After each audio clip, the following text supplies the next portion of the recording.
ওয়ালাইকুম গাইস, আমি আপনাদের আমার বাসায় কিছু ফুল গাছ লাগাইছিলাম, সেগুলো একদিন দেখাইছিলাম। মাশাআল্লাহ মোটামুটি ভালোই বড় হয়েছে। এটা একটা ফুল হয়ে মরে যাওয়ার পর একটা ফুল হয়েছে। বেলি ফুল এখন ফুল হবে না, আর পরে হবে। টগর ফুল হচ্ছে আর পড়ছে।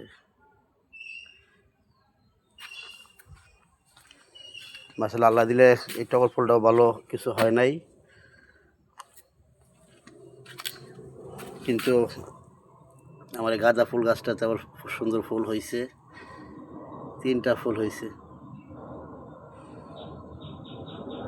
কালারটা আমার কাছে অনেক ভালো লাগে। মাশাআল্লাহ, আমার গোলাপ গাছও 3টা ফুল হয়েছে, অনেকগুলা কলি বের হয়েছে।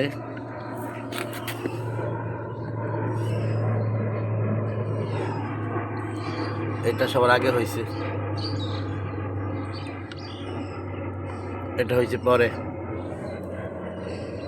এটা কলি, এই যার কলি, অনেক কলি কলি আসছে।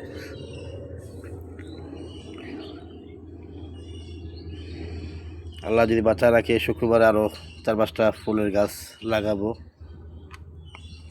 সবাই দোয়া করবেন।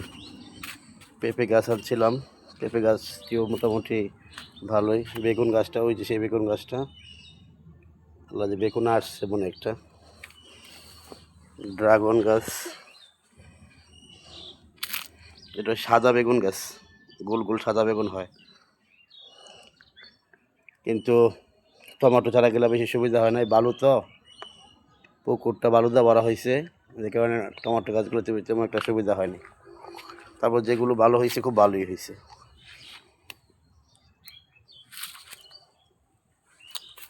এই যে বেগুন, একটা বেগুন আসছে আল্লাহ দিলে।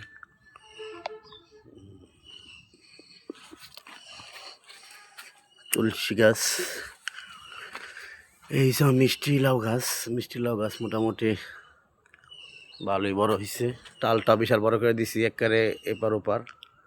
আল্লাহ দেবা, দোয়া করেন মিষ্টি লাউ গাছে যদি ফল আসলে আমাদের দেখাবো। শশা গাছের ছোট অবস্থায় শশা হয়ে গেছে, আজব ঘটনা, একবার ছোট। এই সে আমার ফাউমি মুরগিটা, একবার ছোট বাচ্চা আনছিলাম। আল্লাহ দিলে মাশাআল্লাহ লাউ হয়েছে, আবার লাউ হয়েছে। এই একটা 6-7টা লাউ বের হয়েছে। পোকায় নষ্ট করে লাই, সেজন্য পলি দিতেছে।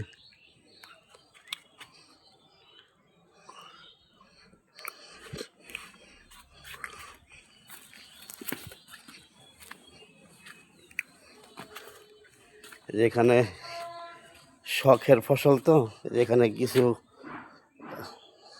পেঁয়াজ লাগাইছিলাম, পেঁয়াজ রসুন, ওই গাছের পাতা পড়ে একেবারে আসলে সমস্যা হয়ে যায় অনেক। লাল শাক মোটামুটি ভালো হয়েছে, দোয়া করবেন সবাই। আবার ফুল টুল ফুটলে আপনাদেরকে আবার দেখাবো। সবাই দোয়া করবেন। আসসালামু আলাইকুম।